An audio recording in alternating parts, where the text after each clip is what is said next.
Hei, me on taas saatu kaikenlaista uutta valmiiksi. Tässä on meidän pitkästä aikaa tehtiin pitkä takki. Pitkä takki, joka on tämä meidän ikisuosittu perusmalli ollut, eli A-linjainen 3 kiilan kanssa oleva takki. Eli kiilat on taskujen alla ja sitten on takana. Takakiila ja nämä etukiilat saa kyllä aikaan sen, että tämä laskee ja istuu tosi kauniisti johtuen just tästä A-linjaisuudesta, tuosta väljyydestä tuolla helmassa.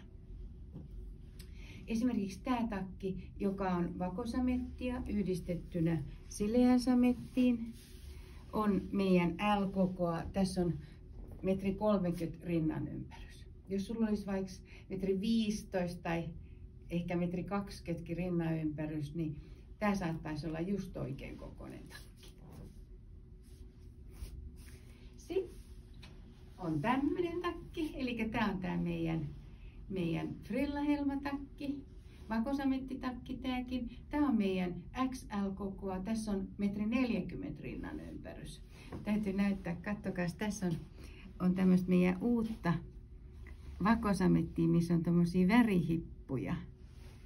Aika ihana mun mielestä, mutta muuten tämä miehustaa ihan tavallista puuvilla vakosamettia. Mutta sitten on vähän yhdistetty värihippujuttua. Tällainen. Ja sitten on vielä S-koko saatiin. Tämä on tämä renesanssimalli. Tässä on taas yhdistetty kopeliinikangasta ja vakosametti. Tämä kopeliini on kyllä niin kaunis mun mielestä. Tämä on ihan puuvilla kangas, joka on sinne vähän paksumpi ja niin kaksinkertaisesti kudottu. Tätä on jonkun verran vielä, että pystyy eri värejä värjäämään. Ja tässä SK:ssani oli 1,6 m rinnan ympärys.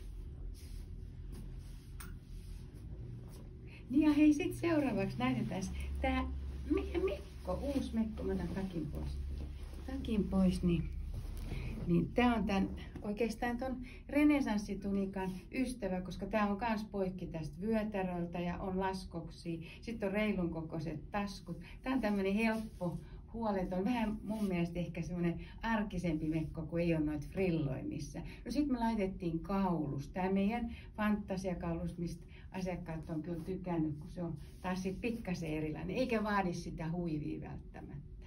Ja melko pitkät, vähän hiukan vajaamittaiset, melkein pitkät hihat ja tosiaan polvipituinen. Näitä me ollaan saatu nyt nämä 2 vähän pienempää kokoa. Tässä on meidän XS-koko, jossa on 96 senttiä rinnan ympärys tässä vaatteessa, liilansävyinen. Ja sitten on tämä Terra ruskeasävyinen. Mä ajattelin, että kokeillaan lyhythiasena, mutta laitetaan kuitenkin tämä meidän kaulus, fantasiakaulus, joka on tämmöinen vähän epämääräinen. Ja pitkästä aikaa värjäsin ruskeat, oikein tämmöistä suklaaruskeita. Näitä on nyt sitten, näitä mekkoja on tarkoitus tehdä eri väriyhdistelmissä lisää ihan tässä pikkuhiljaa. Ja tietenkin takkeja tehdään koko ajan, mitä me nyt sitten tilaustöitten lomassa ehditään. Kiitos.